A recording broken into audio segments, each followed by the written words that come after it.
So the Italian foreign minister, as we were saying moments ago, has put the death toll at about 1,000, only after 8 days of violence with no end in sight.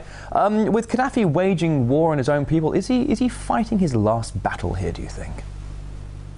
I think he probably is, but it's a very different situation from most of the other protest movements in the Middle East, in my opinion, because Gaddafi, of course, has been in power for 42 years, and he sees himself as a revolutionary against the West, certainly against the sort of military-industrial complex.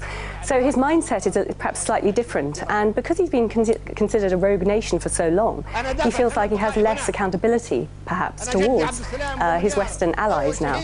So I think he probably will fight on, and he is used to using violence. He has reigned very brutally for the last 42 years, and I don't think he'll give up without a fight. So I'd be very surprised if the death toll remains at 1,000. Now, regardless of Gaddafi and his own orchestrated attacks on the protesters, there's been violence between the pro- and anti-government demonstrators, neighbour versus neighbour, people dying in the streets, blood on the streets. Tell me, why are the Libyans paying such a high price to have their voices heard? Well, I think partly because of the repression of the regime over the last 4 decades. They have been brutalised, and they have less communication, perhaps, with the outside world. They're not quite as teched up, perhaps, as some of the other Middle Eastern countries. So even the younger generation are perhaps finding it harder to coordinate what's going on. But it's just the very brutality of the regime that's been in place, and the fact that the West has been cozying up to Gaddafi ever since 2003, when he came in from the cold and became our new ally in the war against terror, means that he's, of course, very tooled up with lots of new weapons, which have been supplied by countries like France and the Netherlands and the UK. So he's in a very strong position, and also a very strong position financially, to fight back.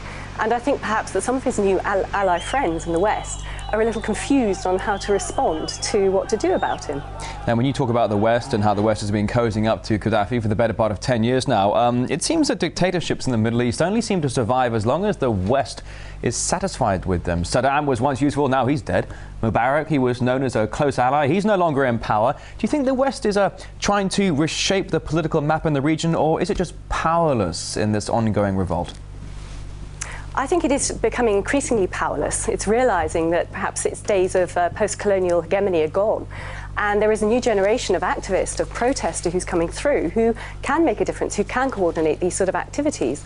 But with Gaddafi, I think the situation is slightly different, because he had come in from the cold. He was the sort of poster boy of being a post-rogue dictatorship.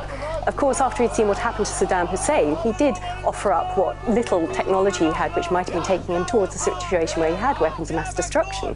And then, of course, he was welcomed back into the international fold with open arms, and has been allowed to start opening up his country to a certain extent, but certainly financially. So he's in a very different position, and I think because of that, because he's been held up as the way to go, the way that the West can deal with Middle Eastern dictators and bring them back into the fold, they really just don't know how to handle this. They're sort of backing off, but they don't want to overtly support the protesters either. So you're saying that the West is growingly powerless in what's becoming a regional revolt here, but you're a former intelligence officer. Did you recognise similar roots in this conflict to other previous uprisings, and what is the role of intelligence agencies from the West when it comes to what we're seeing in the Middle East and North Africa? Well, indeed, the intelligence agencies have a long history of dirty tricks and subverting and promoting whatever protest movements suit their political agenda at the time. But I do think it's a sort of generational shift in some of the other countries that have already experienced their revolution, in Egypt and Tunisia.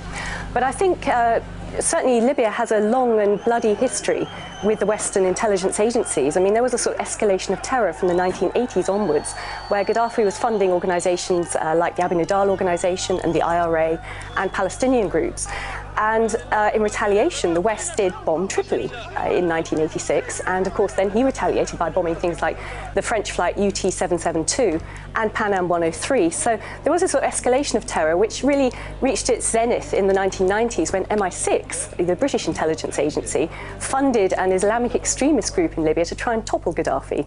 So I think at this stage, the West also, as well as being involved intelligence-wise, has given safe haven to a lot of his most outspoken oppositionists, certainly in the UK. So I would not be surprised if there is a sort of tacit, under-the-table encouragement of those oppositionists within Libya at the moment, but the West just can't show its hands. Now, I am running very low on time here, but briefly, for weeks, European leaders have cried that multiculturalism has failed.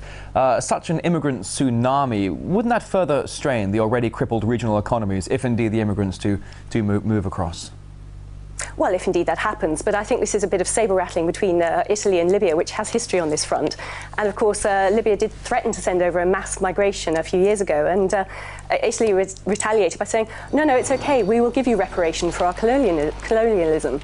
But I have to say, I think that if these countries do open up, if a real meaningful sense of democracy is achieved by the protesters, then the young, the educated, the technologically savvy who are the sort of vanguard of these protests will actually be in a position where they can build their countries, and they'll be happy to stay there in their countries building a future. Fascinating insight. Annie Machon, former MI5 agent, live from Dusseldorf. Thank you.